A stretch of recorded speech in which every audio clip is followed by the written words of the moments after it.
Good morning, MCM Comic-Con! Welcome. It is Saturday, day 2 of MCM Comic-Con. We here at the MCMBuzz stage are going live. We are live on the internet, live in this room with all of you. We have 2 amazing people coming in 5 minutes. If you are a fan of Arrow, if you are a fan of The Flash, get over here now. We have some seats available. They're yours. Get here now. If you hear my voice, walk towards it. 5 minutes. Arrow, Flash, right here at the MCMBuzz live stage. If you're on the internet, lucky you, you're sitting and watching. We're starting in 5 minutes. Join us here.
Everyone here at the MCMBuzz live stage.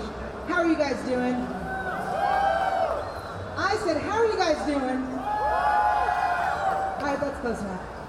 Who's here because they are fans of Arrow? Who's here because they are fans of The Flash? Who's here because they watch both Arrow and The Flash? Awesome. We're going to do a giveaway. We have some prizes. So I want to know who here has a superpower that they would love to share with the world. Their own personal superpower. Oh, we've got a superpower. What do you got? I can get USB sticks in first time every single time. That's an amazing power. We get a prize right here. Prize right here. What other superpowers do we have? No other super. Oh, we have one more superpower. The top digit of my finger on the top. I'm gonna not look at it, but I trust you. Let's give him a prize and let's get started. Ladies, welcome. Welcome. Hello. Hello. Hello. It's on. Oh, it's on. Welcome. I'm so excited to have you here.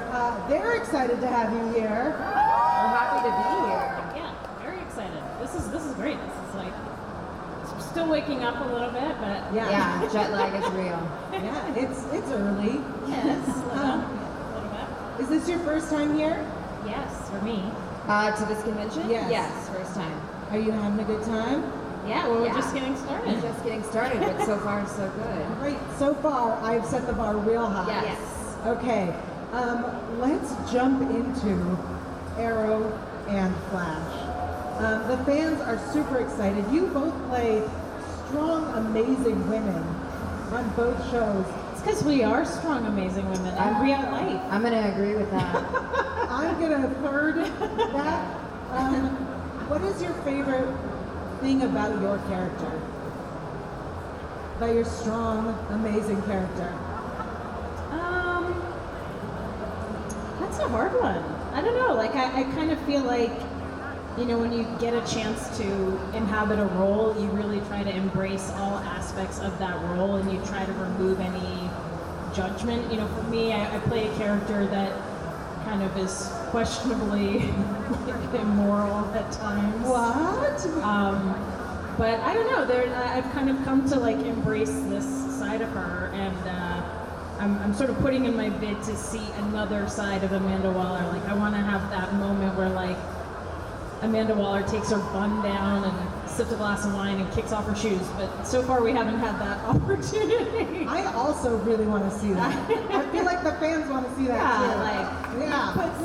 Put it out there into the world and make something happen. Yeah. But I've been having an amazing time playing this character and being part of this world and getting to, be in situations like this. So I embrace it wholeheartedly. Yeah. Candace, what's your favorite part about Iris? I don't know. She's a really multifaceted kind of woman. She's emotional yet really strong. She's incredibly romantic and yet really independent. I think we get to see lots of versions of Iris, and I think that's what makes a great woman. You can be sensitive and be strong at the exact same time. And I love that she's kind of the foundation for Barry and for Joe. She can really speak to both of them in a way that others can't. So that's what I love about her. Is it weird that I'm tearing up just thinking about how amazing Iris is? I love her too. I really do. I lucked out. I don't know what I did in life to end up here, but You were an amazing woman. That's what you did. all right. Cynthia, I want to ask you, so I have a crazy theory. Okay, I love fan theories because that informs me. Okay, so my crazy theory is, and the fans get mad at me when I say this, but I'm going to say it anyway. I think that Lila is back in Diggle's life and had the baby because Amanda told him to, or told her to. I mean, I can't confirm or deny any theories. I just enjoy them as a fan Is it myself. possible? The great thing about these kind of stories and what I feel like I often experience is fans kind of put a lot of and in a really beautiful, poignant way, you put a lot of your hopes and your wishes and your aspirations, and I think there's this emotional exchange that happens. And the great thing about these characters is these characters certainly have had lives before we as actors portray them, and then will continue to live on. So, when an audience member connects with a character, it's a really powerful thing because these characters kind of stay with you for a long time. So I love that people are so invested. I mean, even again, just the way people kind of come to these things and gather and really embrace these stories and characters. It's a really powerful thing, I mean, it moves me because when we're doing this, we're working on sets and we work in this kind of bubble and we do it, and then it finds its way out there into the universe. But these stories are in people's living rooms and in their homes and in all sorts of places around the world. I mean, it never ceases to amaze me. Military bases, hospitals. So people have a connection with these stories and these characters that I think even go beyond what we realize at times. So bring on the theories. Bring on the crazy. Bring on all of it. I love it. It's great. You're both playing roles that are so embedded in the history of Arrow and Flash. Do you feel a lot of pressure to live up to the comic books? I don't. I really don't. And only because I think when I booked this role, I was super naive. And immediately, I think the day that they decided on me, Jeff Johns sent me a text message and he said, "I'm so glad we got you as Iris." And for me to know that Jeff Johns, who has lived with The Flash for so long, he knows these characters inside and out, and for him to kind of put his stamp of approval on me as Iris West, I mean, for me, immediately that took away any pressure to be some idea of Iris that I could create or that anyone in the fandom could create, He kind of really gave me the freedom to understand that I was chosen for a reason and that I was good enough. And so I can't thank Jeff Johns enough for that one small little text message. I still have it. It's still screenshotted on my phone. So he can never forget. Do you feel any pressure? I mean, there are a lot of other women who played this role. Yeah. And soon Viola Davis. Yeah, which is going to be awesome. Yeah. I think I feel a sense of pressure in the sense of I just want to respect the character that's been established. But, it's sort of like, this is very timely, but it's sort of like James Bond, right? It's like there are going to be many iterations of this character, and your job is just to bring your version of that character and not get too hung up in, anybody's issue with your interpretation. Like, I can't control if people are into it or not. I can just bring my take and my experience and my, my interpretation of a character that I really have grown to love. So, I hope that comes across, and it's nice to get away from a set and be in a place like this and just kind of see people's reaction in person to the work that you're doing. It's quite satisfying, and I'm just really happy to be here. We're obviously happy to have you guys here. Candace, you and I spoke once about we've spoken a few times, but what I really wanted was to see what happens in the pipeline, and I've got it, which was really amazing. I did that for you. You did. I appreciated it. What do you want to see on the show? Because we know we want to see Amanda Waller relax for a minute. I want to see her with a glass of wine. What do you want to see? On the show for my character or in general? Just in general, what do you want to see? I mean, I think we're kind of already moving into what I wanted to see season 2, the multiverse. I mean, that is quite a concept that's going to open a lot of doors for a lot of storylines. I think fans are going to be really excited this season. I mean, last season we started with time travel. The great thing about our show is we hold nothing back. There's no waiting for season 3 to do the multiverse or to do time travel. We're doing everything the moment we think of it. So for me, I think the multiverse is going to be really cool. Also, Iris needs to get in some leather and suit up.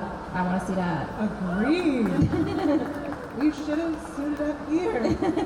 If you were to cosplay, who would you cosplay? Oh my as? God, you guys, I've been on the internet. I'm trying so hard to go as Catwoman from Arkham Knight. And it is so hard to find like a legit costume. I was online and I got a virus on my computer by Googling. So if anyone knows where I can get Catwoman, Arkham Knight, specifically the Arkham Knight one, let me know. Who would you cosplay as? I don't know. Maybe Storm? Oh yeah. I don't know, but it's like, we're getting close to Halloween. I also have been not thinking of cosplay, but just, for Halloween purposes. Any ideas are appreciated. I gotta pull it together really quick when I get back home. But I kind of also love the idea of, I know Bryan Cranston kind of famously did it at San Diego Comic-Con, but I love the idea of a mask of my own face. Yeah. Is that weird? It's like maybe too meta. A mask of your own face. Yeah, and then you just like peel it off. Isn't and that it's your called real Face Off?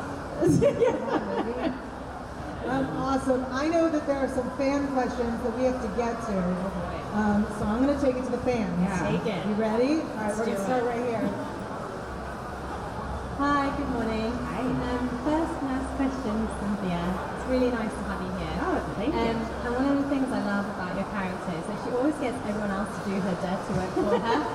So I was wondering whether you might get involved in the action this season, especially because I know in Spartacus you had some action Navy SEALs training and things like that. Yeah, I am always excited at the prospect. It's certainly not up to me. If it were, I would have kicked somebody's ass a while ago. The producers, I know that when I was kind of presented with even being part of Arrow and auditioned for Amanda Waller, the producers openly were like, we love Spartacus, we love doing Spartacus. And it's like, oh, thanks.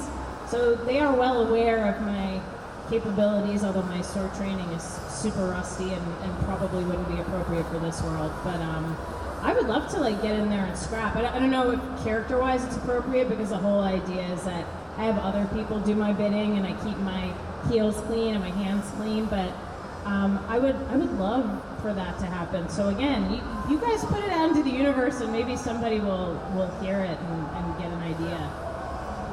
We have another fan question over here. Hi Candace and Cynthia, you both are absolutely extraordinary. I love you both. Oh my God, tell me more. Well, my question is for you, Candace.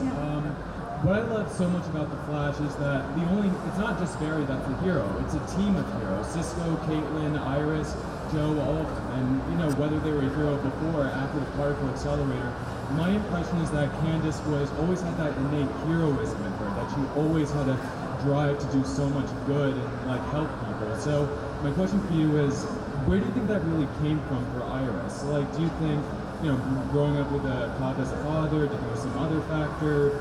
Please give me your thoughts, and thank you. Yeah, it's a great question that no one's ever actually asked me before. I think that's, it definitely comes from having a cop as a father, and watching her dad really go out into the city and fight crime. It's always been important to him, and so for her to have grown up with that definitely had an influence on Iris. I mean, I'm the daughter of a FBI agent, so I know what that's like to grow up influenced by someone who is very adamant about fighting crime.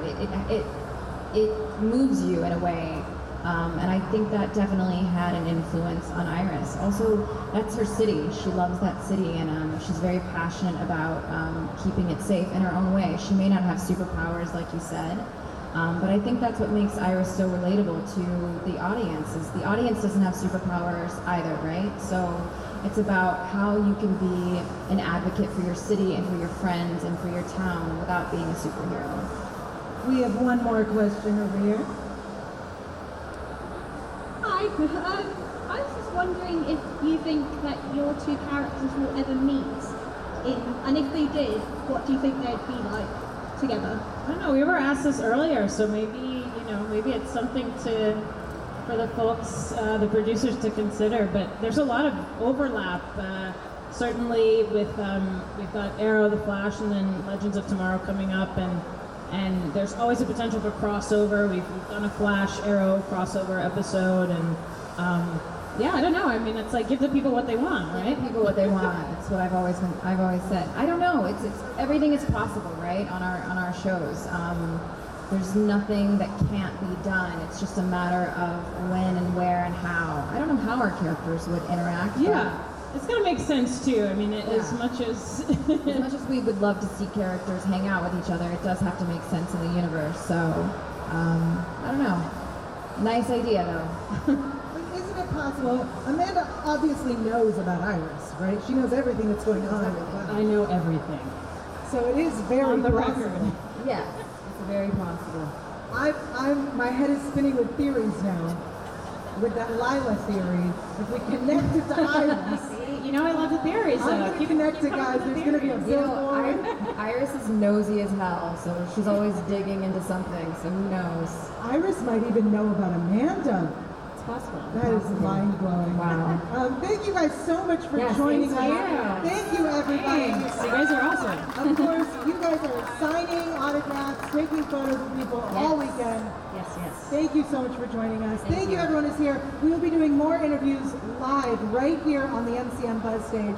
So stick around all day, all tomorrow, really all weekend. I'm your host, Yael Teagle. We'll see you next time. Thanks, guys. Thank you.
「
Ladies and gentlemen, the MCM Buzz live stage will have RJ Mitty right here live at 12:30. That's just about 40 minutes from right now.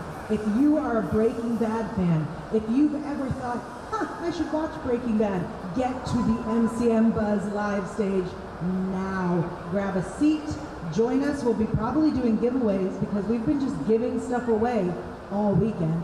Join us live at the MCM Buzz stage. If you are on YouTube watching us live, stay where you are. We've got RJ Mitty from Breaking Bad, that's Walt Jr., right here on the MCM Buzz live stage. I'm your host, Yael Teagle. We will see you in about 40 minutes.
MCM Comic Con, it's almost time for RJ Mitty to be on this stage, the MCM Buzz live stage, right here. That's RJ Mitty from Breaking Bad. If you are a Breaking Bad fan, follow my voice, come to the stage, join us, look up, there's a big old banner, it says MCM Buzz. Join us, right? That's what it says? I believe it. Good, we're all on the same page. We're gonna do a giveaway. Now we've been giving away stuff all weekend, and we will continue to give away stuff, but today, for Breaking Bad, we have some really exciting things. So for those who are sitting here, only people sitting, so if you're standing and you want to win prizes, have a seat. I have 3 prizes. The first prize is a hat. It is a Jurassic World hat. Now, we only have one, so you're going to have to raise your hand, and the first hand I see gets the answer. Let me ask the question first. All right, these are all Breaking Bad questions, so you got to know Breaking Bad. The first question is, what name does Walt Jr. go by? What name does Walt Jr. want to go by? If you know the answer, raise your hand. I see a hand over there. Flynn is correct. Give that man a hat. The man wearing the hat? Nope, that man over there wearing the hat gets a hat. He's gonna wear 2 hats. He's a busy head. Question number 2. For a t-shirt, what color is Walt's car? Now this is the car that's had the windscreen replaced multiple times. What color is the car? You have a sure hand up. Yeah. You say brown beige? That is incorrect. It is not brown beige, yeah. It is green. Green is correct. Give that man a shirt. Congratulations. All right, now, for a hoodie sweatshirt. Is that what they're called here, hoodie sweatshirts? Great, hoodie sweatshirt. The toughest question, because it's in Spanish. What is the name of the chicken franchise? I see a hand right there. That is correct. Los Pollos Hermanos, right over there, back. Beautiful young lady in the plaid. Wonderful. Thank you, everyone. Thanks for playing. You clearly know your Breaking Bad trivia. RJ Mitty will be here in just a few moments. If you want to see RJ Mitty, if you have questions for RJ Mitty, join us. We now have empty seats. Wonderful. Let's fill those. On the MCM Buzz live stage, we are live on YouTube. Those who are on YouTube, stay where you are. Stay seated. Get a snack. We are going to have RJ Mitty right here in just a few.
to announce LexOS, the world's most private and secure operating system, engineered with the protection you need and the freedom you want. LexCorp and the new LexOS, providing the safety and confidence we need in an ever-changing world. Let's build a better tomorrow, today.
way. This way. I think that's what they said. It's a bit bizarre. Pardon?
MCMBuzz.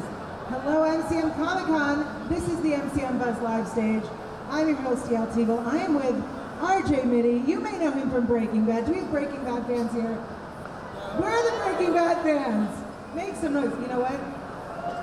They're on downers right now. How much fun are you having here?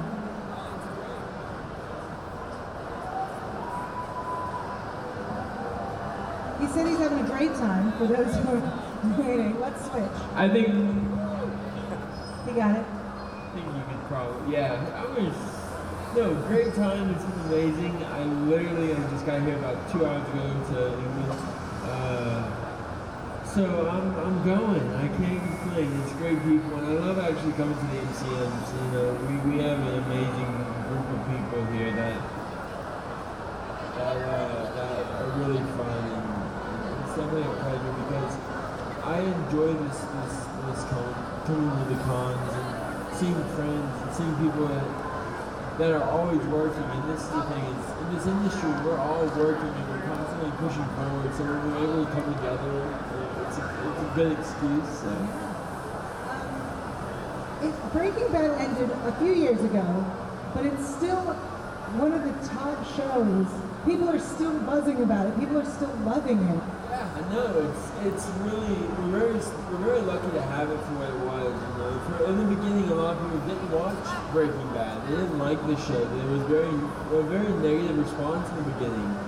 But now that the show's over, people love it and they want more of it. And it was really nice because it allows me to still come out and do these. It allows me to meet new fans all the time. And it's really nice because it carries over into my other work.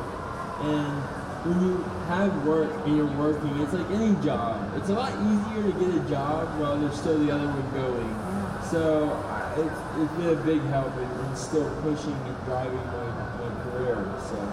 Speaking of other work, I want to talk about, because I'm a big nerd, I want to talk about Switched at Birth. Yeah. You were Campbell on Switched at Birth. Is there any chance of Campbell returning? I have no idea. I would love to go back on the show, but I think we're kind of done. If you've seen Switched at Birth and my character, my ex-girlfriend took my job, so I'm done with her. But I'm still pulling for them to get together. I'm still pulling for Daphne and Campbell. I love them. You know what's really amazing is I went from working on Breaking Bad, and then within the next month, I immediately started working on the Switched at Birth. And for people that have not seen Switched at Birth, it's on Netflix. And it's about these two girls that are switched at birth. Yeah. One What a is, great concept. oh my God, I would never thought that ever happened. Right. More than you think.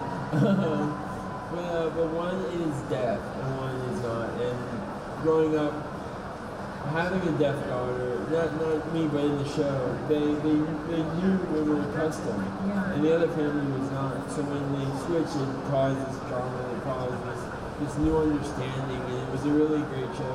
There's some scenes in it that are in complete subtitles, because it's all in sign. And sign language is an amazing language. You have not been in a real fight or seen a true argument until you've seen it in sign language.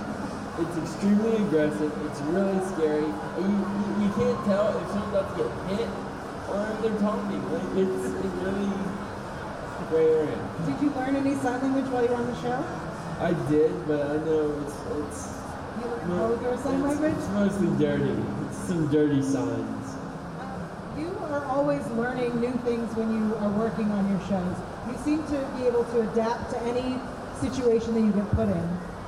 Do you feel like that's a really stressful part of your job, or is that something you really enjoy? I love it. I think if you're going to be in this world, in any aspect of this world, you have to be adaptive. You have to be able to morph into whatever it is that you're doing. You have to be able to learn and grow. And in life, we're not meant to stay idle. We're not meant to become stagnant. We're meant to learn. We're meant to grow. We're meant to keep pushing ourselves to be a better person. And not to be a better person, but to be better in general. We're not meant to just sit idle on the couch and watch TV. We're meant to create things. We're meant to move things. And for me, I go crazy if I'm in one place for too long. It just doesn't work well for me. And I'm traveling. I travel now about 10 months out of the year. So I'm all over the place. What are some skills that you're looking to learn for a role or for yourself? I'm looking to learn more combat training actually. I'm in the middle of learning quite a few different martial arts. Right now mostly, I don't know if y'all watch like MMA fighting. I've been learning Olympic wrestling for the last little bit, and my trainer is an MMA fighter. So while I'm with that, I'm also learning jiu-jitsu and Krav Maga and like a few different martial arts. I had Bruce Lee's last understudy before he died. His understudy is a very good friend of mine, and I want to learn from him his last, because I would be like saying that I had Bruce Lee's style, so that's what I'm going. I want to do more action stuff. I want to do more crazier roles, and if you have the training, it's a lot easier to have the training than being trained when you have a month or 2 weeks before you actually have to do it, and it's a lot easier to already be done. That's awesome. So there is no role right now where you're preparing this kung fu training? I'm in the middle of shooting a movie called Triumph, and it's about Olympic wrestling. Awesome. So, and I don't know if y'all ever saw Foxcatcher or any of those type of Olympic wrestling movies. That's where my instructors taught on Foxcatcher, and that's where I'm learning Olympic wrestling from. What's funny is, in it, I'm supposed to weigh 160 to 170 pounds, which I weigh around 168, 172. But the guy. As long as your license says 130, you're fine. Well, my license says 150. It's bad. But the guys that I'm fighting are about 60 pounds heavier than me. If I weigh 170 in pounds, they weigh 210 in pounds. And I have to lift them. Yeah. So I've been literally. Someone needs a massage, and I feel like there are people out there who are willing to give it. Maybe. Before we take it to the fans, I believe there's a special treat coming this way. I believe there's a special treat for you. The lovely bakers at the booth next door, who are big fans, I believe have brought you some treats. Thank you so much. For those who want cupcakes after this panel, they're in the booth right next to us. Just check it out. These cupcakes are gorgeous. Beautiful cupcakes. We're going to take it to the fan questions now. If you want to sit and enjoy your cupcakes, I'll go out and see. All right, I will see if we have any fan questions. Yeah, I'll head over this way.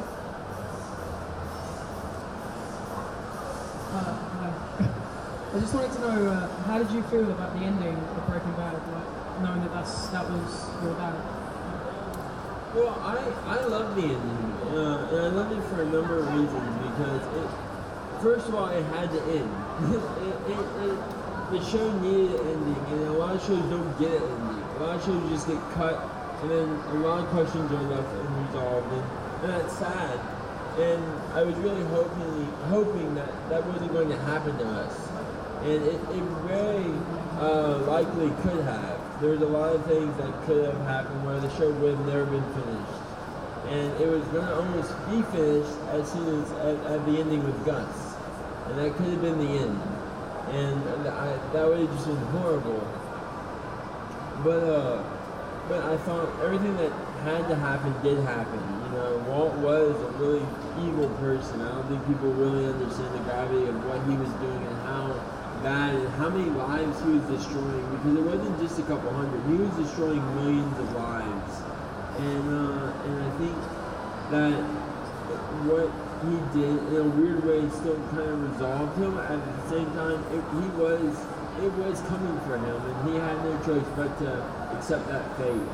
And I think he did very gracefully, and I was happy to have an ending. So.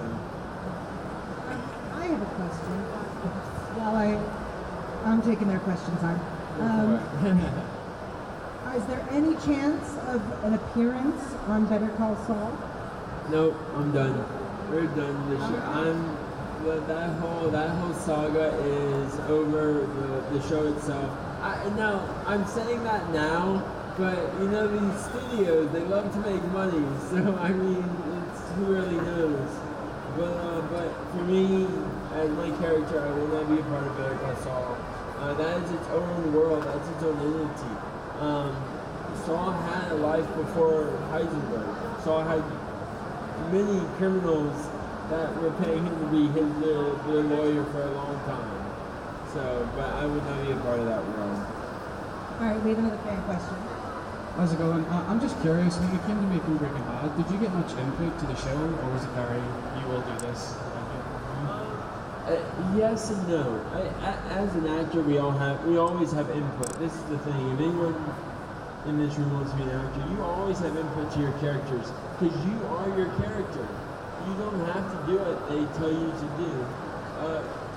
When it came down to actual writing, no, I didn't have input. The scenes were the scenes. I did my scenes, but with every scene, you have not just one scene, but 40 to 50.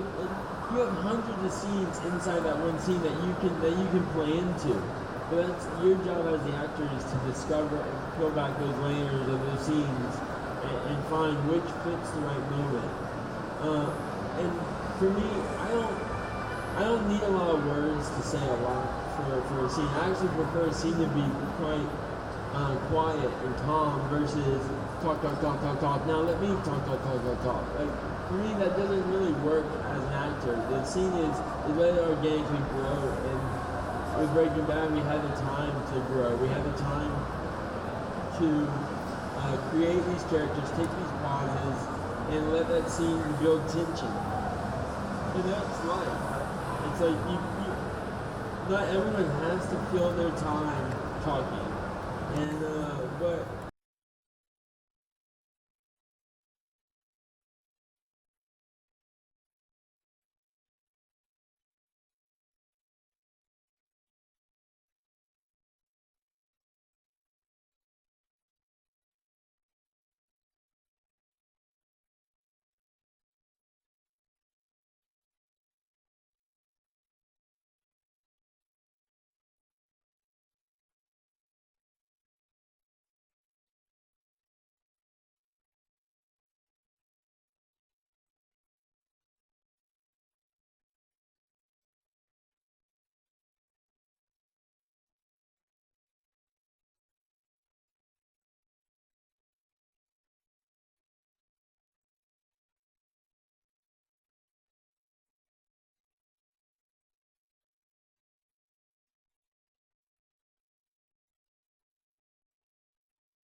仕組みを僕の中に誰かいるの壊れたよこの世界で君が笑う何も見えずに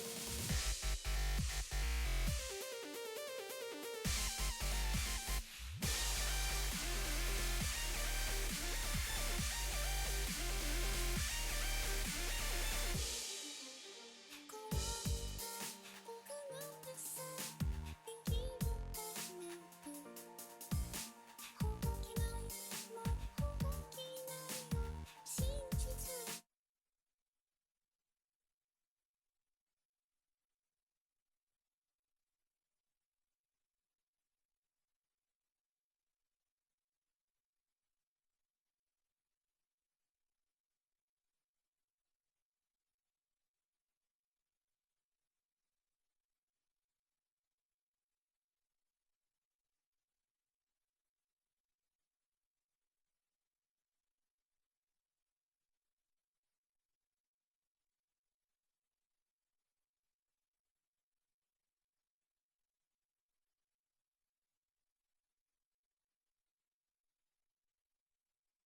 Hello, MCM Comic Con.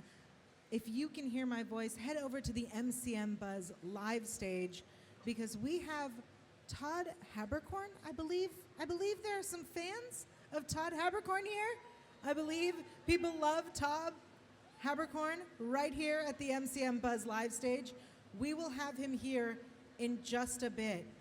While we wait for his arrival and fill these seats, we're doing some giveaways.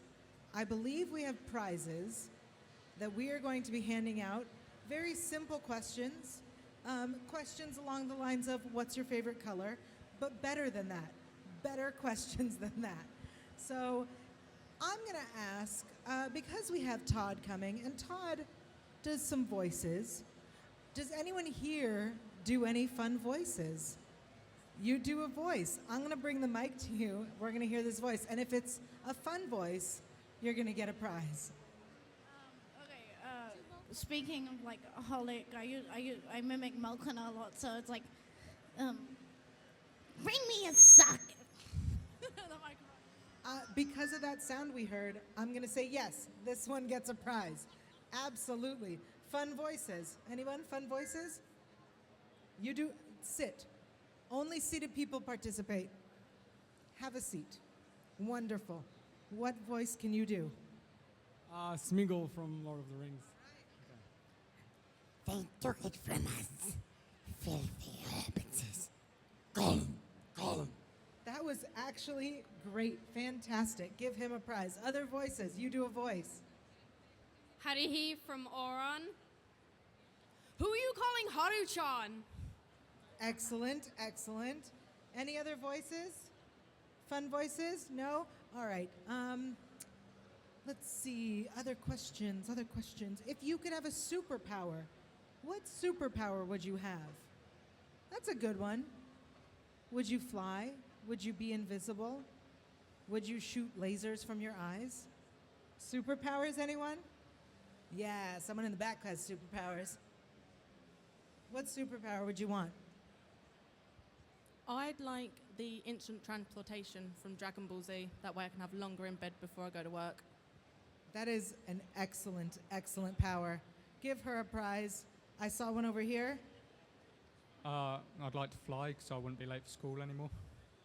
You'd like to fly so you wouldn't be late for school. Also a good one. I thought about flight. I thought about it. And imagine if flight was like running, right? So if you had to run, your legs get tired. And if you had to fly, like either your arms got tired because you had to flap your wings or like you just got tired, right? I thought a lot about this flying thing because I also wanted to fly, but that sounds exhausting. He agrees. It's exhausting. All right. Do we have some anime fans in the crowd? All right. Who is your favorite, if you have not answered already, who is your favorite anime character? Anyone? Anyone? Favorites? There were anime fans. Anime fans? Anime fan? Mallory from Death Note. Excellent, excellent. Let's give her a prize. Anyone else have a favorite? You have to sit to participate. Yeah, you can sit there. Sakata Gintoki from Gintama. Excellent, excellent. Let's give him a prize. Yeah. Ryuk from Death Note. Awesome. We have some Death Note fans here. Anyone else? Yeah. Honey-chan from Aaron High School Host Club. Okay, okay. One more over here. Awesome. Yeah, I'm a big fan of Todd's Watanuki and Holic. I love him. The adorable, spastastic guy. I think I have a prize for you. Do we have some bubble wrap for her? She's so excited. I feel like bubble wrap is what she needs at this moment. We're gonna find bubble wrap for you in the back. That's what you need. Anime fans, you have a favorite anime character? Kirito from Sword Art Online. Okay, good one, good one. Let's give him a prize. Oh, all right. More importantly, give me the bubble wrap. I'll be right back. I'm serious about the bubble wrap. You serious about the bubble wrap? There's a man who needs a prize. This is for you. Thank you. That way you can get so excited and pop the bubbles. There were other hands up here. Anime fans, yes. Kaneka-kun from Tokyo Ghoul. Excellent. Prize right here. Naruto Uzumaki and Sakura Haruno from Naruto Shippuden. You only get one prize, but still, prize for this man right there. Awesome. We have Todd coming real soon. So if you are out there, out in the MCM Comic-Con, and you can hear my voice, and you're a fan of Todd's, get over here now. He is going to be here so soon. We are so excited. Stick around. I'm your host, Yell Teagle. You can find me online on Twitter and online at yell.tv. We are really excited. Stick around here live on the MCM Buzz live stage. We'll be right back with Todd.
えてよその仕組みを僕の中に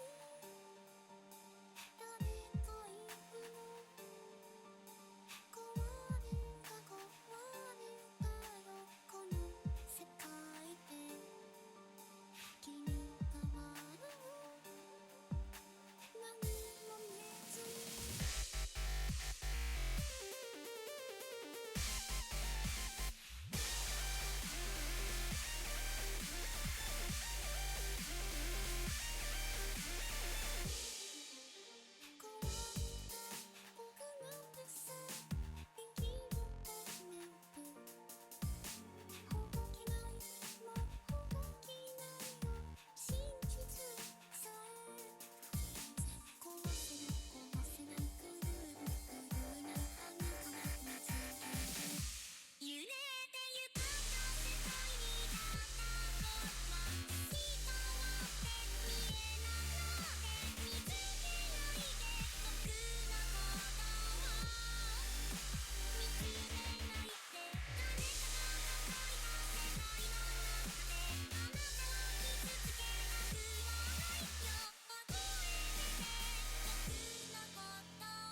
Hello, MCM Comic-Con.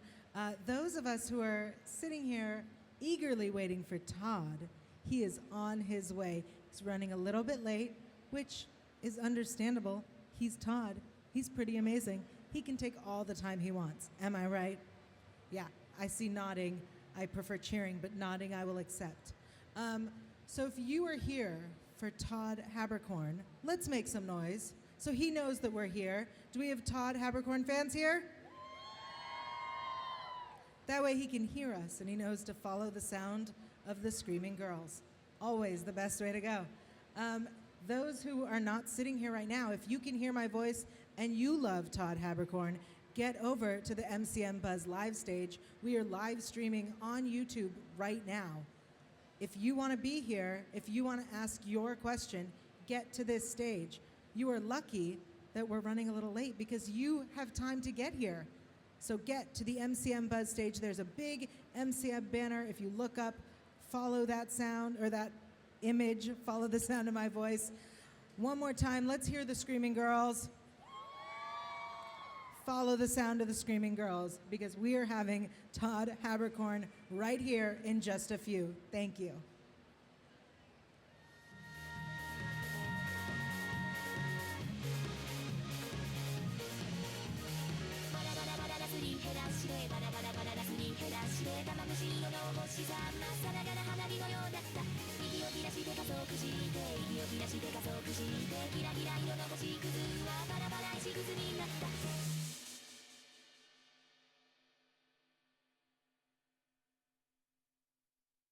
君が思うほどに世界は綺麗じゃなくてそれは君も少し気づいているんでしょう綺麗なものだけを見繕って着飾ってまるで汚いものを覆い隠すように答えが欲しくても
welcome. Thank you.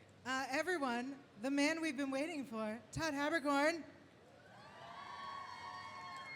Have a seat. We have a. What is this? We have a microphone for you if you'd like it. Yeah. That's pretty cool.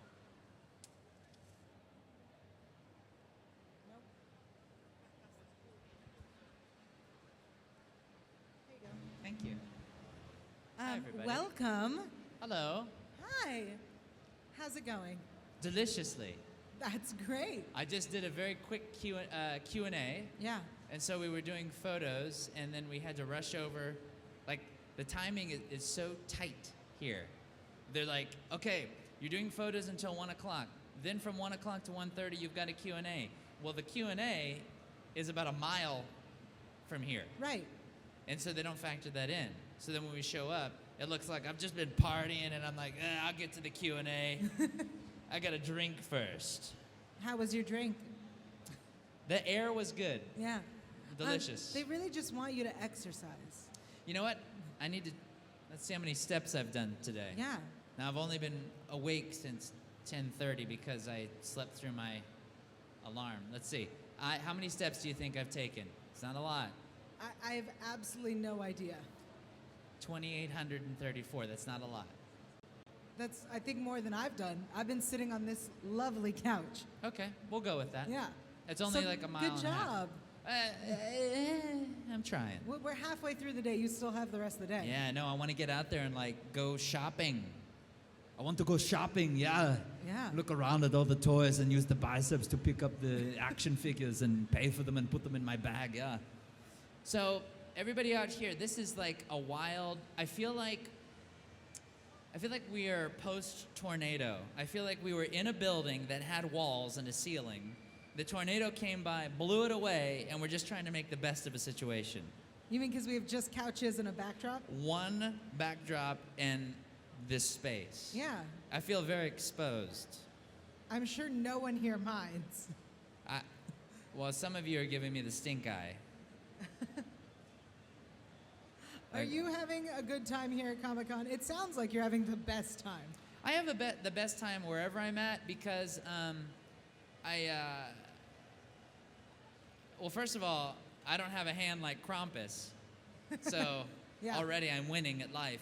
But there are just so many things that, you know, to be, for me, I wake up every day and it's like, I sit there and I'm like, man, I very happy for this or happy for that or grateful for that, because you could spend all this time being like, man, I wish this or I wish that or I wish this. And if you just turn the perspective a little bit and see all the awesome things that are in life already while you're striving for your other goals, what an amazing outlook. Well, I feel like, you know, there's so much, if you let it, there's so much of both sides that will come and take you if you let it. There's a lot of good in the world if you let it, and there's a lot of bad in the world if you let it come in. So if you got a choice, why would you look at the choices and go, you see that dark, creepy, cobwebby area called negativity? I want to go through that. Why would you do that? It seems easier. The dark side. Yeah. Easier. Yeah. Quicker. More seductive. All of that. Your weapons. You will not need them. I already bought my tickets for The Force Awakens. Awesome. I'm going to be cosplaying as Han Solo. Of course. I'm really excited. I have all the costume pieces ready to go. Wait, are you cosplaying as Han Solo from, like, the original From movies? Star Trek, yes. Or from the new, no, like, from- new Han Solo, So, like, where so he's old? It's basically, I'm asking, are you going to put on age makeup? No, I'm not going to do that, but I am going to have the leather jacket from the new movie. Nice. So I'm going to have the classic costume with the new jacket. And then salt and pepper your hair? No! I'm going to let life do that to me in 80 years. All right. So when I retire. I'm going to retire 80 years from now. Okay. Are you a big cosplayer? No. Just for movies? No. I've never dressed up for a movie before. Oh, really? Nope. You're going to have a great time. I know it. As someone who cosplays for movies, you're going to have a great time. I am going to go to Disney World first, and then see the movie, and then continue to Disney World. It's a good plan. Yeah. Why? Is your last name Disney? You wish? That'd be pretty cool, huh? oh, there you are. Your name's Disney. Oh. Yeah, so I'm gonna go. It's gonna be awesome. The trailer looks amazing. Now here's the deal. Isn't this crazy? Like Batman versus Superman is coming out, and as a fan of Batman, as a fan of Superman, do you like Batman and Superman? As a fan of Batman, now how long have you wanted a Batman versus Superman movie? Ages. We've all wanted it. But then when the trailer came out, I was like, Well, because we all want something, but go home. we want it right. We want it right. And I feel like I need to see more of the trailer. What do you think of the new trailer? It's okay? Yeah? It's all right. But that new Star Wars trailer, that thing's on fleek. It's cool. The new Star Wars trailer is looking really tasty to me. It's looking on fleek to you? 'Tis on fleek, milady. Is on fleek something you use in your everyday life? It depends. It depends on what continent I'm on or Fair where enough. I wake up. Yeah. All right, let's talk about your career for a tiny bit. Okay. Just a tiny bit. Sure. So you are not only known for your voice acting. Okay. You are directing. You are writing. Yeah. You're doing music. Yes. What can you not do? Oh man. What can I not do? Yeah. Oh, anything with spiders. Okay. I don't like that. I don't like, what don't I, oysters. I don't do those. How many people are oyster fans? Or you know, no? Not Blue anymore. oyster cult? No. I don't like to, actually, what am I don't know, because I try to do a little bit of everything because for two reasons. When I do my own projects, that's where it came from. When I was doing my own projects, I wanted it a certain way, and I had a certain vision in my head, and so I knew that it was such a weird vision that I had to do all the aspects of it because I wanted it. And also, when I was younger, I had an arrogance where it was like, if I don't do it all, it's not my project. But that's silly. Yeah. That's so silly. But I think as a young artist starting, we all think that. But the deal is, like I grew up, I love Van Damme and Arnold Schwarzenegger and stuff like that. They didn't do everything in the movies. They acted in the movie, and that was it.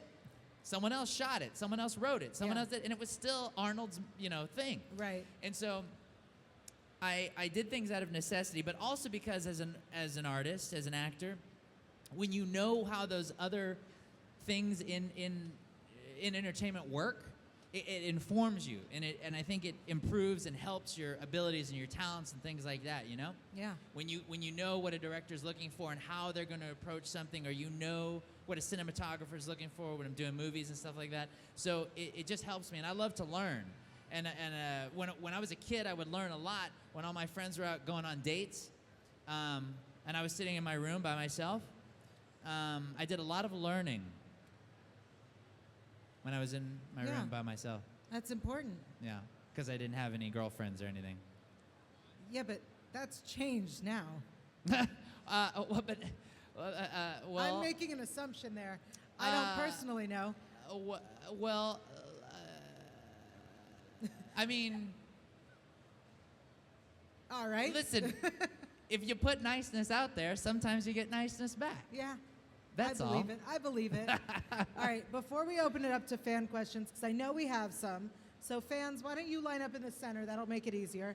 But I have a question for you. What is your favorite voice to do? My favorite voice to do, it has to be Natsu from Fairy Tale. And I don't know if it's because I really love Natsu or because it's like a Stockholm type thing, because I've been with Natsu for like 4 years. And at a certain point, it's like, you're going to love it. You better love it. And so, also I have the tattoo, and so I feel like if you're going to get a tattoo of a character, it better be your favorite. Yeah, it better be. So I like Fairy Tale, I like Sergeant Frog, Alan Walker from D. Gray Man. My voice, I kind of like. Yeah. Just in life. It's a great voice. Well, no, when I was a kid, I was made fun of a lot. A lot. I got made fun of for my voice all the time. But then as I started getting older, when I was in class, and when you raise your hand to like read paragraphs in the textbook or whatever, the teacher and everything was like, "Oh, that's very good." She would call on me a lot, and then the other students were like, "You should do that for a living." And I read textbooks. Read, yeah, and I didn't even think about it. Yeah. And so then years later, voice acting kind of came along and I went with it. Yeah. My last question before we take it to the audience real quick.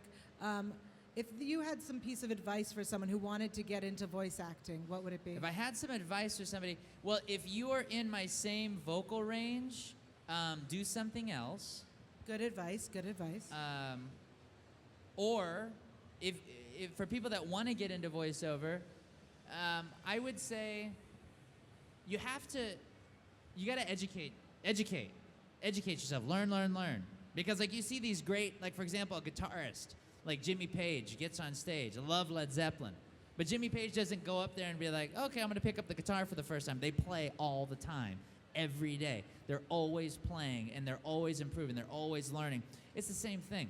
I run into a lot of people that are like, I don't tell people what I do a lot, because the next question out of their mouth is like, oh, how do I do that? Can you get me? I literally had my driver the other day was like, is it hard? Can you get me a job? I'm like, bro, I'm trying to get myself jobs. Like, when I get my 10-bedroom house in Elysium, then I will get you a job. Can I get a bedroom? Yes, in the East Wing. Excellent. So, but yeah, so it's about educating yourself. It's about being open to the ebb and flow of the industry, and it's about just being. I feel like it's about being a good person. It's about being the best you can be, just in life. Because when you're the best you can be, and you're the best version of yourself, I don't see how bad things can bring you down. You know what I mean? Because it's like you being the best version of yourself is like you wearing a full body Captain America shield. Or Captain Britain. Awesome. Unfortunately, it seems we've run out of time. Oh, no, we can take 2 questions. Oh, thank God.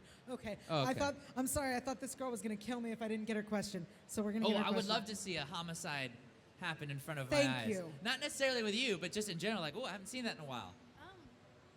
I don't know if you remember any lines in Holic, but if can we have a Watanuki spaz out? Oh, Watanuki? Yeah. So, Watanuki gets nerdy over girls. I get nerdy over girls too. So it'd be like, oh, look, it's my sweet Himawari. All right. Our last question. Make it count. Our last one. If you were going to choose to live in an anime, which one would it be? If I were going to live in an anime, can I also say if I were going to live in just anything? Like I don't mean like a teacup, but I mean like, if I were going to live in an anime, I would live in the world of a fairy tale. If I were going to live in a cartoon, I would live in the world of like Batman maybe. Okay. And if I were going to live in a video game, I would live in, what's a good video game? Maybe like, I don't know, like, somewhere where I could get powers.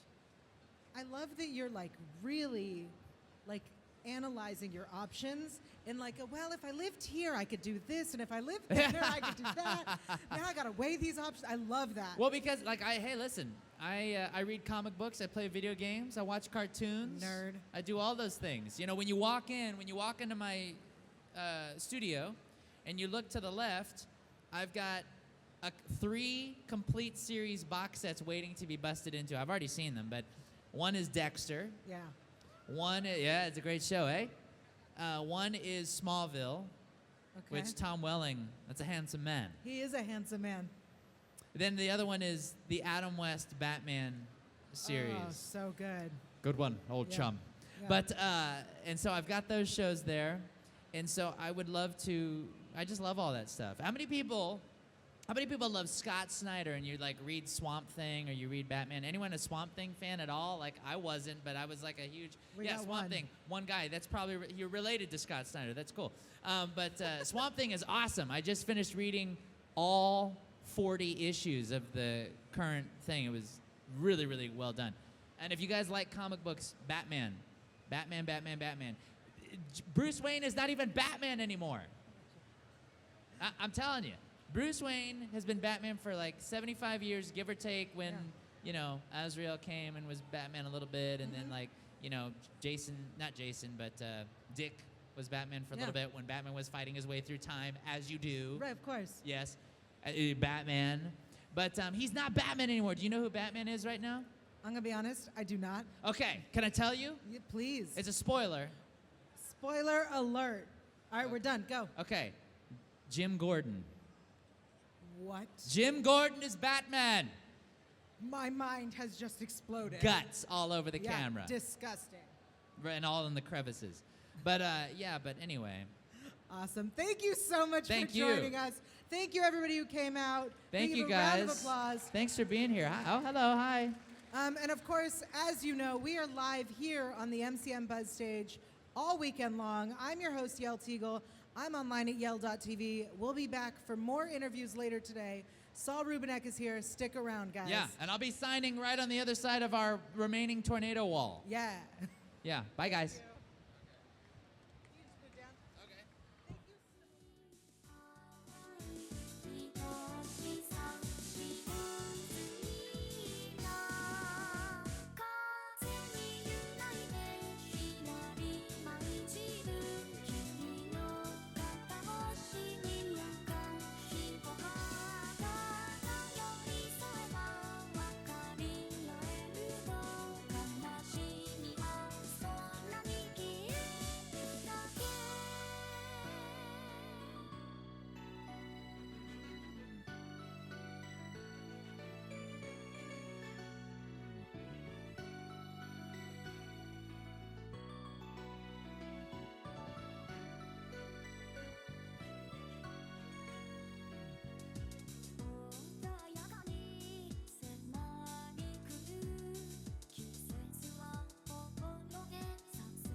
At LexCorp Industries, we believe in technology that unites us, where inspiration, innovation, and imagination all come together to create a greater tomorrow today.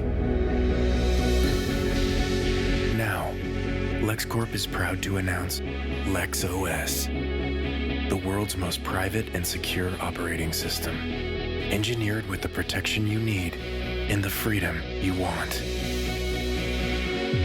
LexCorp and the new LexOS, providing the safety and confidence we need in an ever-changing world. Let's build a better tomorrow today.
Changing world.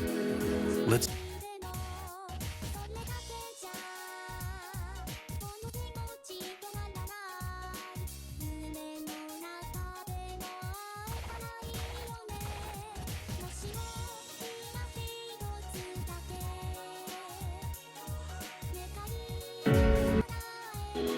today.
してく私の愛が決して決して消えずにいる暗闇一筋光差す明日はあなただけが遠く遠く消えていくわ追いかけそばにいたい感情だけが洗脳してく押し殺して芽生えてくる捨て去る Hello, MCM Comic Con.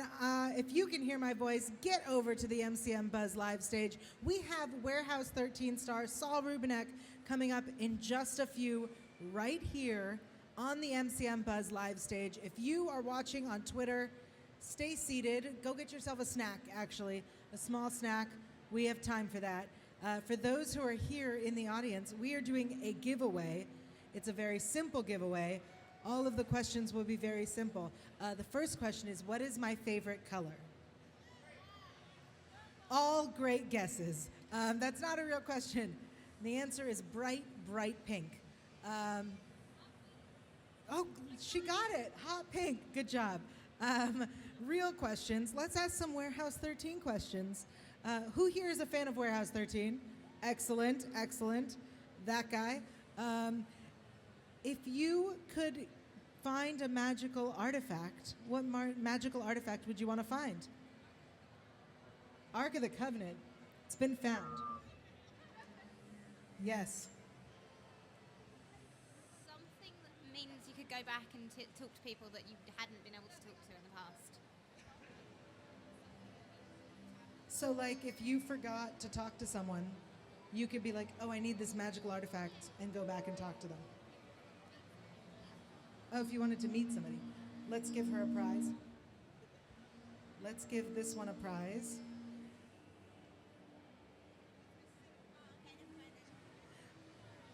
I saw another hand. Magical artifacts that you would want to find. Magical artifacts, anyone?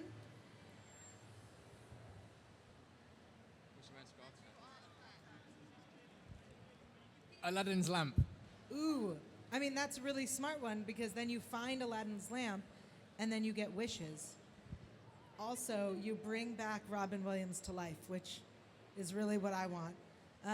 Magical artifacts anyone would want to find? You, sir? I feel like you have a magical artifact that you've already found. Impressive. All right, other question. Oh, yeah. Excalibur. Excalibur. Good one. Excellent one. The magic remote from Click. The magic remote from Click. Didn't that turn out really badly for him? Oh, you know how to use it. All right, fair enough. Fair enough. I'm going to stand here so we stop making that sound, because that sounds really irritating. But if you hear that sound, walk towards it.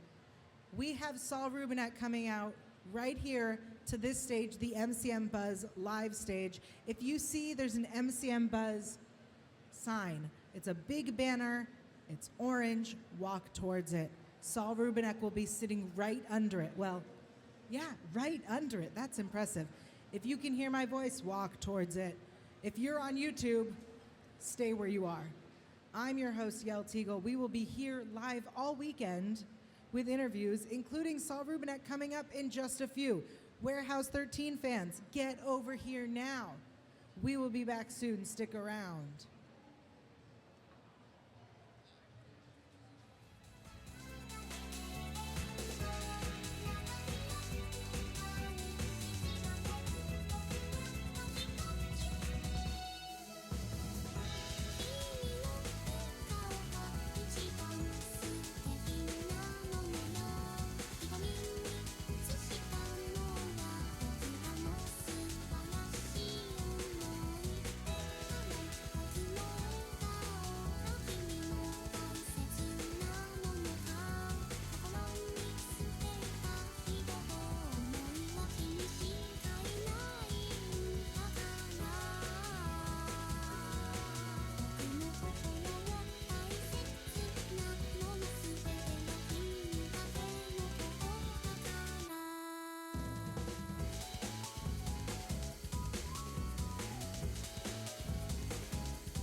at LexCorp Industries. We believe in technology that unites us, where inspiration, innovation, and imagination all come together to create a greater tomorrow today. Now, LexCorp is proud to announce LexOS, the world's most private and secure operating system, engineered with the protection you need and the freedom you want. LexCorp and the new LexOS, providing the safety and confidence we need in an ever-changing world. Let's build a better tomorrow today.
Hello, MCM Comic-Con. If you can hear my voice and you love Warehouse 13, get to the MCM Buzz stage right now. Saul Rubinek will be here momentarily.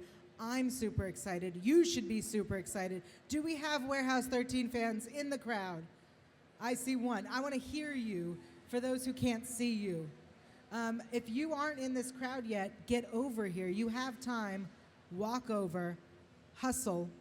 Walk quickly, let's be honest. Saul Rubinek will be here very soon. I'm your host, Yael Teagle. I'm online at yell.tv. That's YAEL.tv. Yes, I spell it funny. I'm also available on Twitter and Instagram because I like to social media and whatnots. If you love Warehouse 13, if you wish you had a warehouse full of amazing magical objects, get to the MCM Buzz stage now. We are live streaming on YouTube. Those who are sitting at home on YouTube, welcome. I hope you have a snack with you. That's excellent. We're live streaming all weekend. We've had some amazing guests here, including soon Saul Rubinek. So get over here, Warehouse 13 fans. You have only a few moments left. We got to fill these seats. And if you have questions for Saul Rubinek, you may get to ask them. That's right. I am going to try to take fan questions if we have time. That's my promise to you, that I will try. That's all I can promise. I'm not going to lie to you. I wouldn't lie to you guys. I'm a good person. We will have Saul here in just a minute. Stick around. Join us. Follow the sound of my voice. Saul Rubinek. It's 2:30. MCM Buzz live stage soon.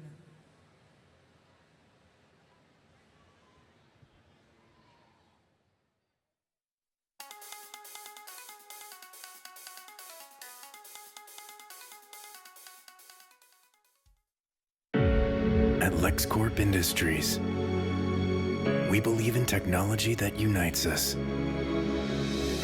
where inspiration, innovation, and imagination all come together to create a greater tomorrow today. Now, LexCorp is proud to announce LexOS, the world's most private and secure operating system, engineered with the protection you need and the freedom you want. LexCorp and the new LexOS, providing the safety and confidence we need in an ever-changing world. Let's build a better tomorrow, today.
Hello, MCM BUZZstage. Thank you so much for everyone who's here. We have Saul Rubinek on his way. He will be here momentarily. I promise. I told you I wouldn't lie to you. If you can hear my voice and you are out in MCM Comic Con and you love Warehouse 13, get over here now because Saul Rubinek has arrived. I'm excited. Let's hear it for Saul. Can we hear it for Saul? Hi, welcome. Have a seat. I'm Yell. Thank you. Saul is here. Warehouse 13 fans, join us. If you just love Saul like I do, join us. We have a microphone for you. How's it going? Is this working? It's working. How's your day going? I'm good. I just don't have a place for my coffee, but I'll put it over here. Hello. How are you all? You all right? Yeah, good. Good. You can tell the show's off the air now, can you? I met you a few years ago here at MCM Comic Con, and you told me, well, you didn't tell the story, you were just involved in the story. The Harry Gum story, which is not an appropriate story to tell here. I don't even know what that story is. Oh, well, that must be an fine. Eddie McClintock story. It is an Eddie McClintock story. Does it have to do with pubic hair? It does. Well, then I can't tell the story. Yeah, no. But I was wondering if there were any stories that you can tell that you wanted to share with the audience that may be age appropriate for those who are sitting here. Feel free to say no. Age-appropriate stories for people in yellow. Yeah, all right, we'll do that. Now, are you all, you guys know Warehouse 13, you're fans of Warehouse 13. Do you all know that it's ended, right? Yeah. Did you see the ending of this? Raise your hands if you saw the ending so I can tell. Well, we're going to have to tell you, I'm sorry, it did end. We had an amazing time. It's really hard to talk in this. You know, when you've got all this noise, you kind of feel like you better say very short, quick sentences. But we want to hear long sentences. We want to hear all about your time on Warehouse 13. Warehouse 13 was, I mean, I'm an old man. I've done a lot of things, but Warehouse 13 was a great character for me because Eddie McClintock and I, Eddie who played Pete, and I were the only dads on the show. No one else had children. And the reason we liked it was because it was a show that you could watch with your family. And normally that means it's usually kind of a dull show, or, you know, but actually it was a really fun show to do because it worked on a lot of levels, and I was proud of that. I was proud of the fact that you could be a granddad or a dad, and you could have an 8-year-old, and people would get something out of it at different levels, and that made me feel really good. And it's actually the reason that the show was successful. Do you know why the show was successful, actually, to begin with? You might find this interesting, given the fact that you're all nerds and geeks, which I am too. You're all 50,000 times more sophisticated as fans than the fans that used to be there. And the reason is because you interact with the shows that you're watching, and because the network executives and the people that create the shows listen to you in a way that they could never listen to you before. They actually read your comments, most of which actors should never read, or they would never bloody work again. I mean, can you believe the horrible things that people say to people? Horrible things they say in their anonymity in their rooms, right? Horrible things. But also there are very smart people who are genuine fans of a show who criticize, let me put it this way, in a very positive manner, with love and with good intentions, and not just to, you know, to blow off steam. And people listen to the shows. And right around 2008, the Sci-Fi Network in the United States, I don't know what it's called here.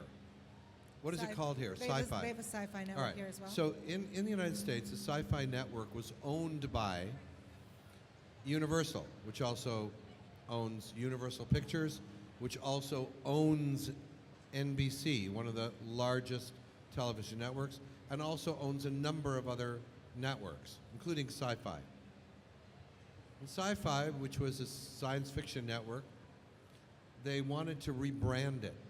And the reason that they wanted to rebrand it, that means, you know, call it something else. What else are they doing that with? They're doing that with other networks in the United States, and they're going to do it here as well. And the reason is they're looking for a different audience. You know who they wanted? Who did they want? Not the women in this room. You know why I'm saying that? They wanted a woman audience that was, and they realized that women were not going to turn in to something called sci-fi. So I say the women not in this room because you all would tune into something called sci-fi. So they wanted a woman audience, and they wanted to change it from aliens in space. And if it was going to be called sci-fi, it wasn't going to happen. They quadrupled their woman audience by 400% by getting rid of aliens, getting rid of space, and changing the spelling of SCIFI to SYFY.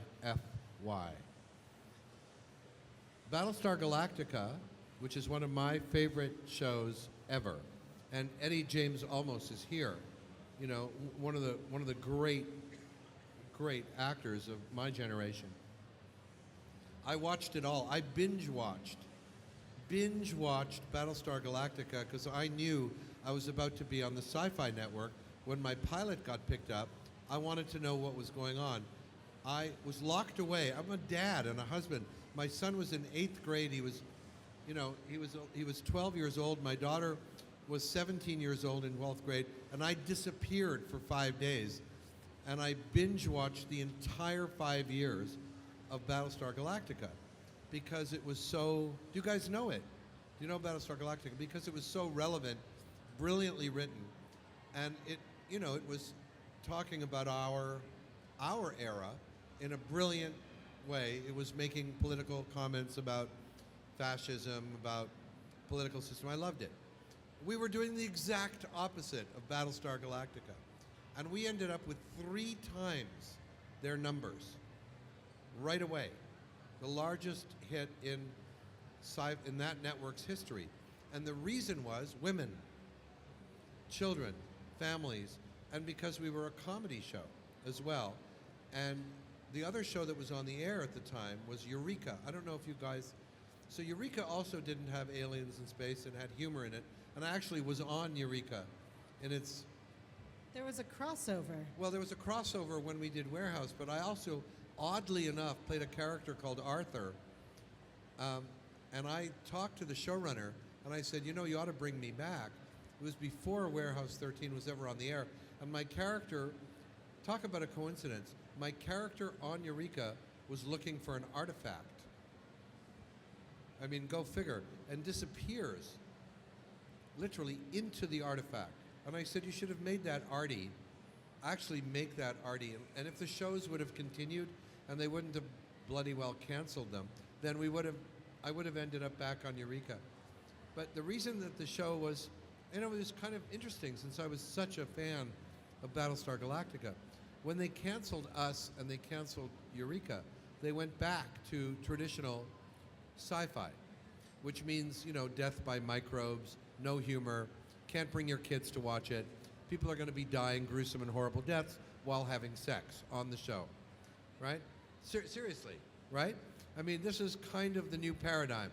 They've got to be having sex. There's got to be blood. They've got to all be quadrisexual, men, women, objects, you know, IT characters, whatever, that they've got to be sexually interested in, and they've all got to die while they do it, and they've got to look grotesque while that's happening. And then you might attract an audience. Whereas our idea, which is far more old-fashioned, was tell a great story, have some laughs, and bring the children.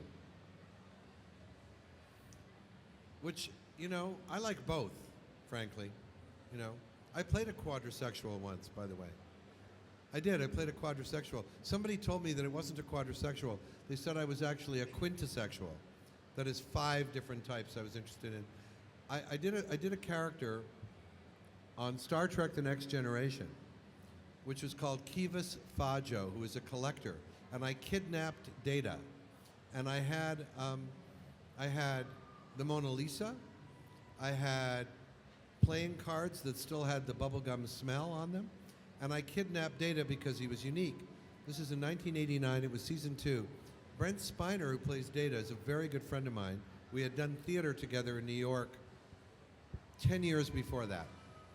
And Brent Spiner, if you watch Warehouse, you know he's the whole first half of the season 4 of Warehouse 13. He plays with me. The two of us together have nothing but a two-hander. Because of my friendship with him, and also because I had done that particular episode. It's an iconic episode. You know, it's weird. Imagine this. That was 1989. 1996, my son, my daughter, who was at that point, no, that was 96. It was the year 2000. So it's 15 years ago. And my daughter's 9 years old at the time, says, "You realize, Dad, you're a trading card on the internet." And I said, "I'm a what?" "You're on the internet as a trading card." I said, "What?" So I went on the internet and I found out that my character, Kivas Fajo, was the main card in a game that was being played worldwide. That was a game about, I mean, it was a kind of sick game about people collecting weird things. And if you ended up with the Kivas Fajo card, I don't know what happened to you, got kidnapped and into the slave trade. I don't know what happened to you. But anyway, it was a very weird thing to discover. These things, I didn't know they existed. I swear to you. The very first season of Warehouse 13, we all got flown to San Diego, to Comic-Con, all of us. I had no effing idea that this existed. And I'm somebody who had done Ray Bradbury Theater, 2 episodes of the Outer Limits show. I had done a double episode of Stargate. I had done an iconic episode of Star Trek: The Next Generation. I had a sci-fi career. I mean, I really didn't think about it, but I did. And when I arrived in San Diego, which was 10 times this, right? 10 times this size. And this is huge and sold out. And I didn't know that there was such a thing as Comic-Con. I couldn't cross the room. And I'm just a working actor. I ain't no movie star. I'm just a working actor who makes a living. And because I was in a group of people like you, who all had seen Outer Limits, Star Trek: The Next Generation, all of that stuff, I suddenly found my people. You know, here they were. And I became a fan, and I wanted to go to Comic-Con, and I ended up going to Atlanta, Chicago, London last year. I want to go to Dublin next year. There's one in Birmingham about to happen, right? I know there's one in Australia that's kind of interesting. So the truth is, do you guys know this? That there is a sci-fi convention every single weekend somewhere on Earth? Do you know this? I guess you know it better than I do. But You we're know it so better than I do. lucky that we had you here. Oh, well, you're not that lucky. I feel incredibly lucky. Oh, no. Thank you so much for stop. joining us. In other words, shut up. We've talked enough. No, we've unfortunately run out of time. You have to go sign I and have to take go. pictures. Anyway, thank you for being here. Everyone, thank you so much. Thank you, Saul. Yeah. Of course, the MCM Buzz live stage is live all weekend right here at Comic-Con. I'm your host, Yael Teagle. We are here live. We will be here all weekend. And don't forget to go check out Saul, where he's signing. Get your photos. And we'll see you soon. Yeah, Thanks, because I've guys. still got a kid in college. It's very expensive. Thank you. All right, bye. Bye-bye. At LexCorp Industries, we believe in technology that unites us, where inspiration, innovation, and imagination all come together to create a greater tomorrow today. Now, LexCorp is proud to announce LexOS, the world's most private and secure operating system, engineered with the protection you need and the freedom you want. LexCorp, and the new Lex OS, providing the safety and confidence we need in an ever-changing world. Let's build a better tomorrow, today.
It's 3 o'clock.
Hi there.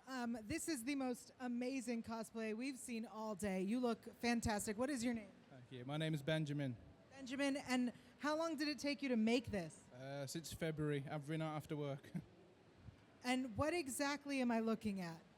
I'm cosplaying the Necron Lord from Warhammer 40k. Let's see it with the mask down. Oh, wow, look at that. That is absolutely terrifying. I would ask you to spin, but I don't know if that's a possibility. Nope. Oh, it's happening. It's happening. I just want to look at this amazing backside. This is so beautiful with the spine and the lights. I like how much space we're giving you to spin. Thank you. Thank you for doing that. That was, I know, a huge deal. This is absolutely terrifying to look at. I'm actually very scared right now. So let's talk about this cosplay. What is it made of? Can I lift this for you? You got it? It's made of EVA foam. And how do you mold this foam? Just measure with a ruler and cut out piece by piece. Piece by piece. You sound like a very patient person. Sort of. Was there a lot of profanity that you would shout when you were upset? Yeah, this morning when this broke. This piece broke this morning, but you got it all fixed? Yep, I went to the cosplay hospital. I brought my own glue gun, so it all got fixed in the end. Awesome. And how hot is it in there?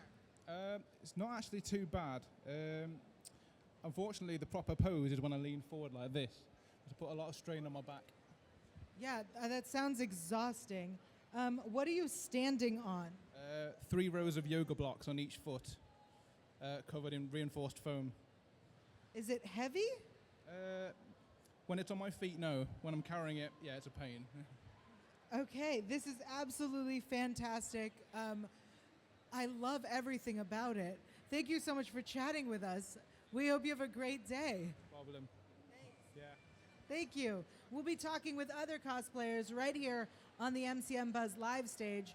Stick around. We're going to do that very soon.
Okay, introduce yourself, sir. Well, pretty much. What's your name? I'm me, and me is Paul. Hi, Paul. Hi, how are you? And you are a steampunk Angel? Angel. Of I sorts? wasn't sure. I mean, when you see black wings, you never know if they're an angel or something death? worse. Yeah, something terrifying. Let's talk about your amazing costume. Why a steampunk angel? Well, originally I wanted to do Angel from X-Men. He had big, white, majestic wings. Awesome. But I couldn't get any white feathers, so I had to stick with black. And when I was done, I looked at it and I put it on and I thought, it looks okay, but I wanted more. So I thought, well, I've got a big pair of wings, so I'll just add a big gun and then bigger everything else.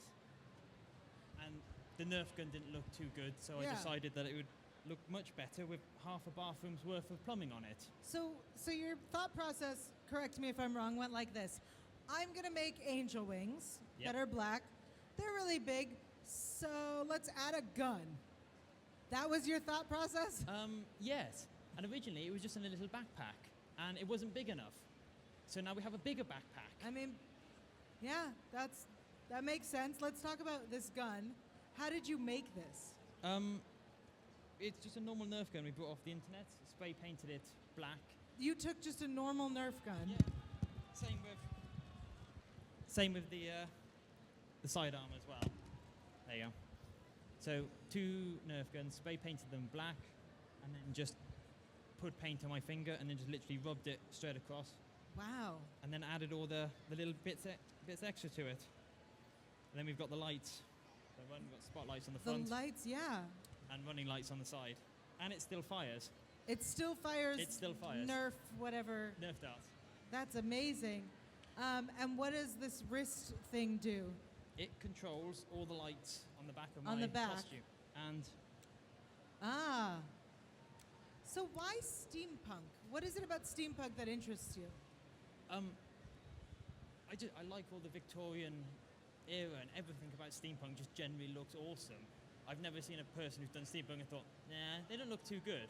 Everyone who even makes even the slightest effort looks awesome, because you cannot mess it up.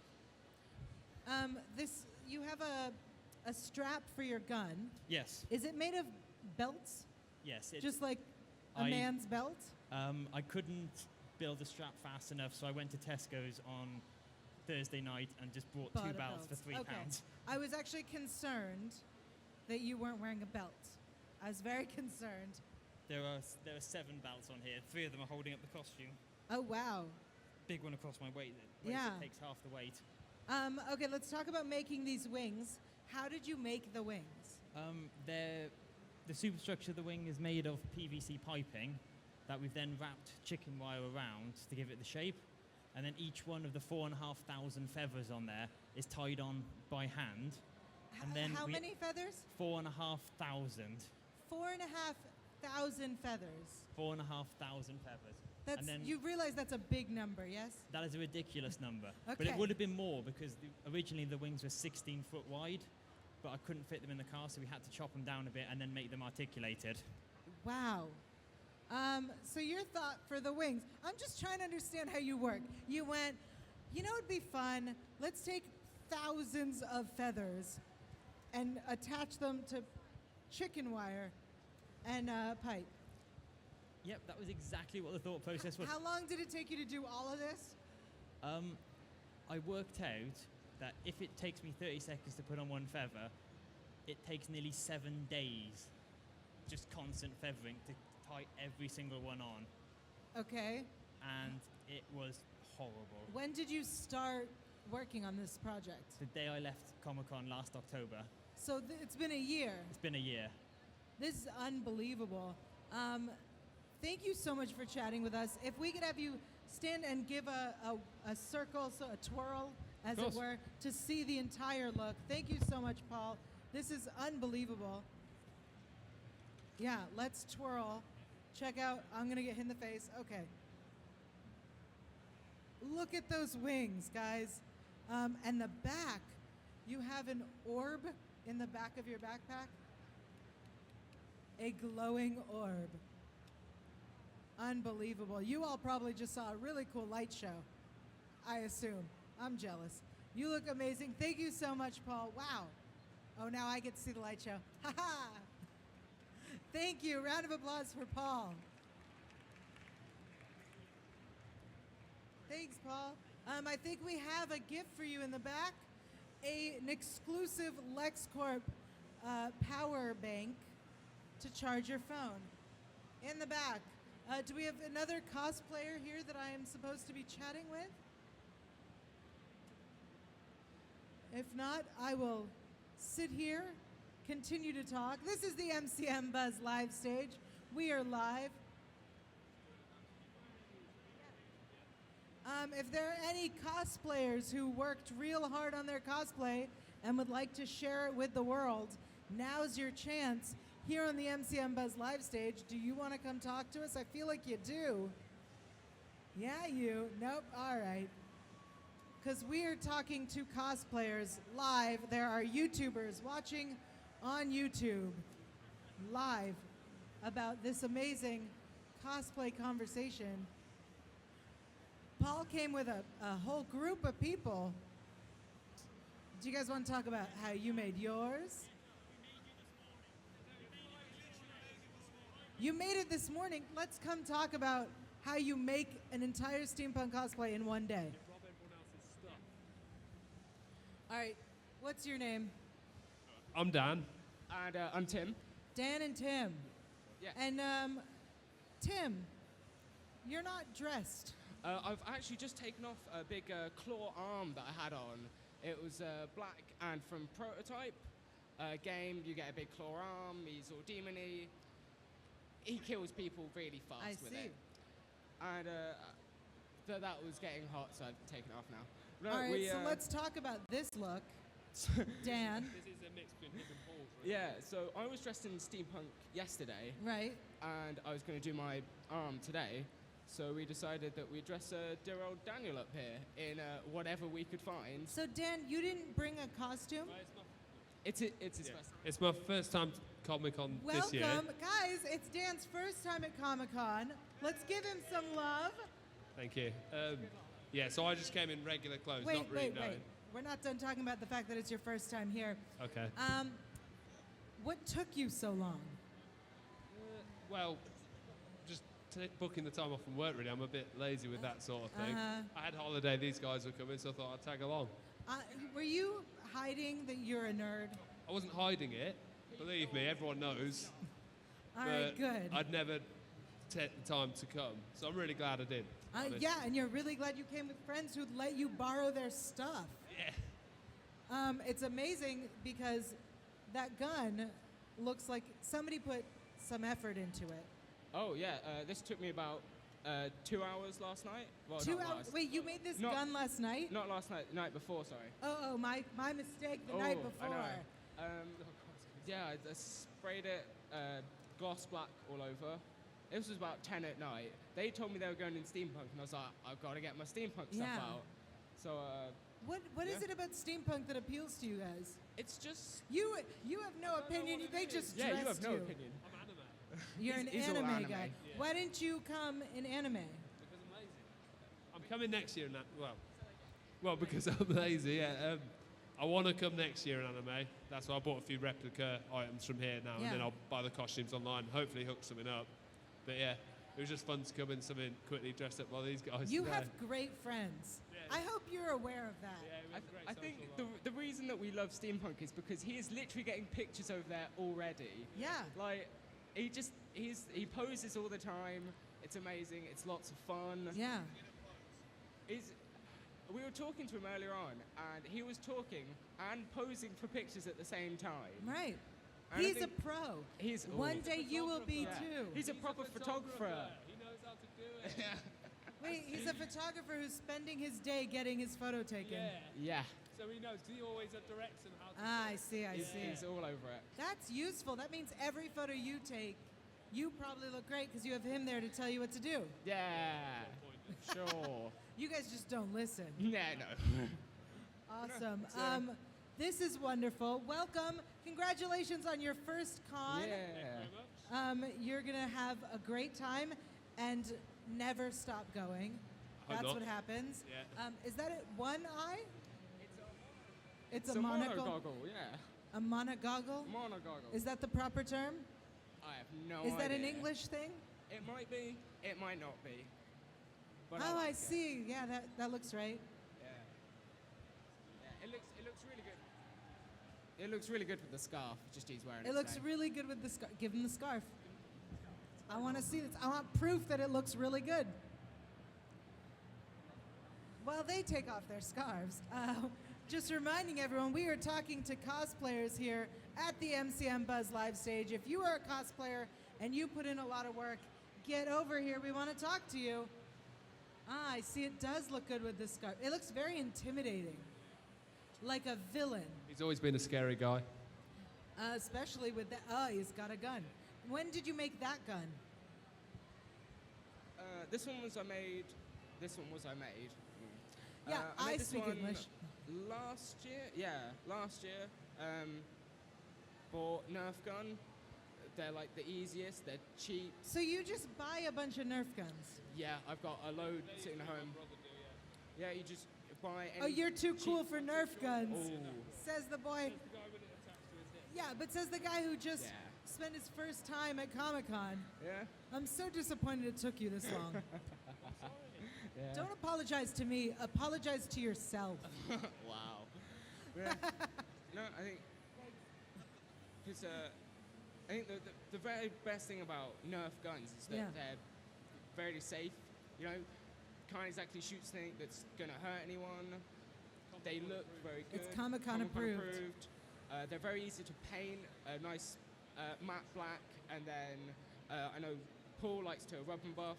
I prefer spraying and then either sanding or just get a load of acrylic, black, browns, greens, dab it on, wipe it off, and it makes it look weathered and stuff like that. And you can find that on YouTube, you can find that anywhere. So you put in all this effort, whereas your friend Dan here Just comes along and just gets it all shows for up because free. he's too lazy to dress up. Yeah. It just- Thank just you guys banks so off of much us. for talking to us. All right. Thanks for Cheers. letting me pick on you. Congratulations on your first con. Have a good time. Go hang out with Paul the celebrity.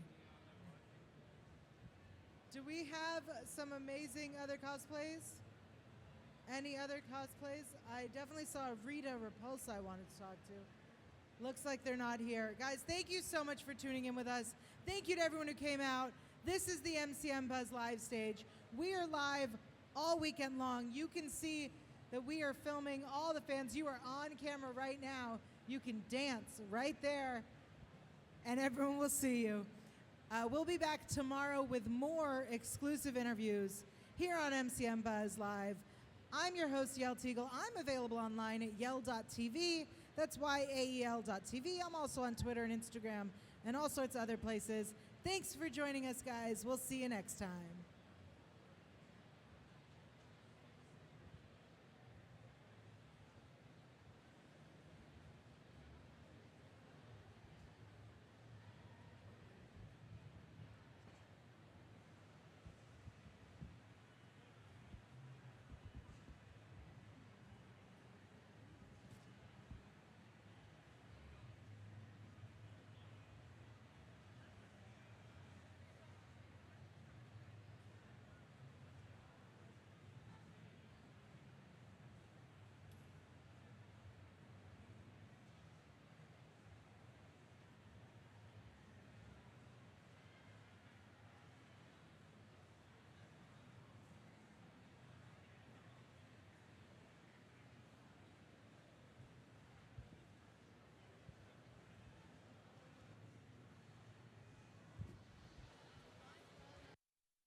It's 3:30.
It's 4 o'clock.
At LexCorp Industries, we believe in technology that unites us, where inspiration, innovation, and imagination all come together to create a greater tomorrow today. Now, LexCorp is proud to announce LexOS, the world's most private and secure operating system, engineered with the protection you need and the freedom you want. LexCorp and the new LexOS, providing the safety and confidence we need in an ever-changing world. Let's build a better tomorrow today.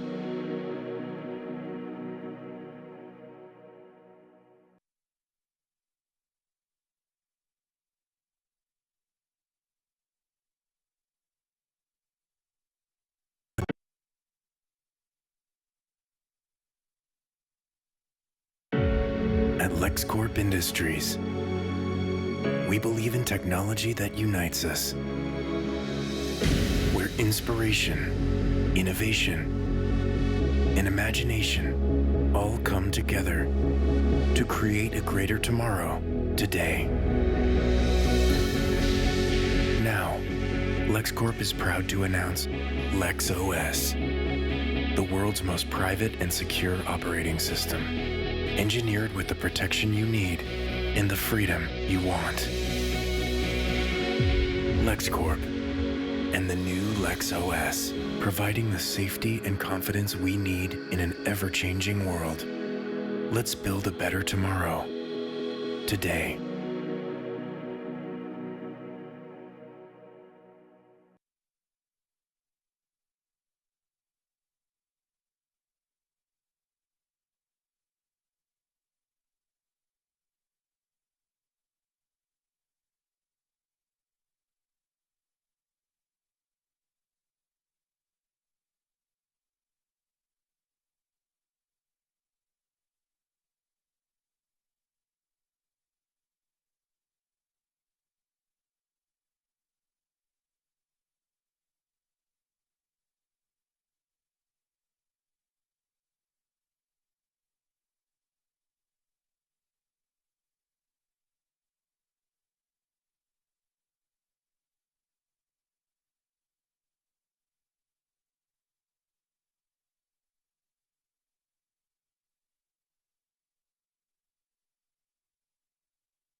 It's 4:30.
At LexCorp Industries, we believe in technology that unites us, where inspiration, innovation, and imagination all come together to create a greater tomorrow today.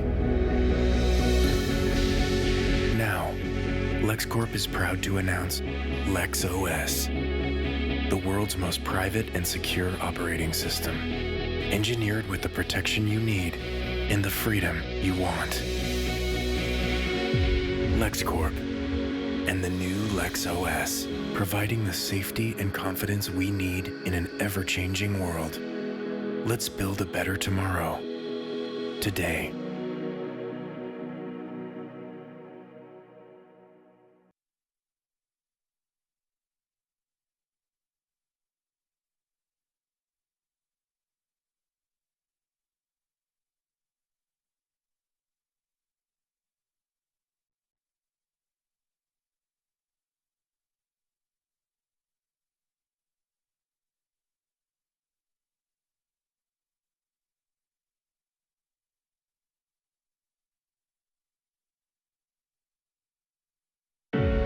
At LexCorp Industries, Sears and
at LexCorp Industries.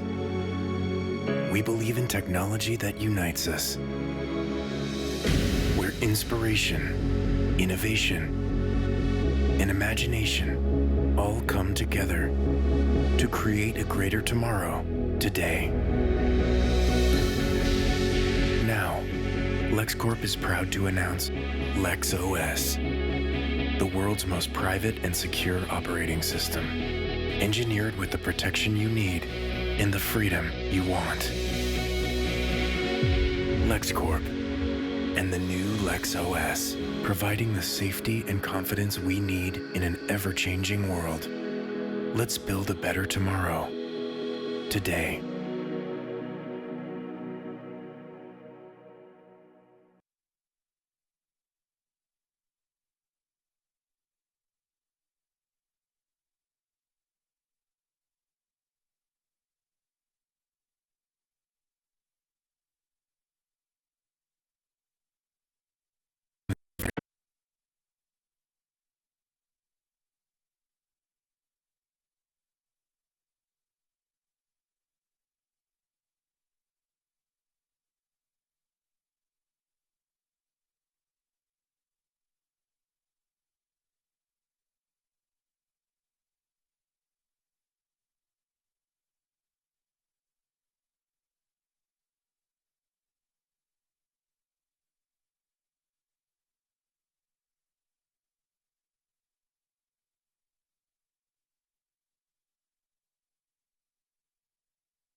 It's 5 o'clock.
LexCorp Industries. We believe in technology that unites us, where inspiration, innovation, and imagination all come together to create a greater tomorrow today. Now, LexCorp is proud to announce LexOS, the world's most private and secure operating system, engineered with the protection you need and the freedom you want. LexCorp and the new LexOS, providing the safety and confidence we need in an ever-changing world. Let's build a better tomorrow today.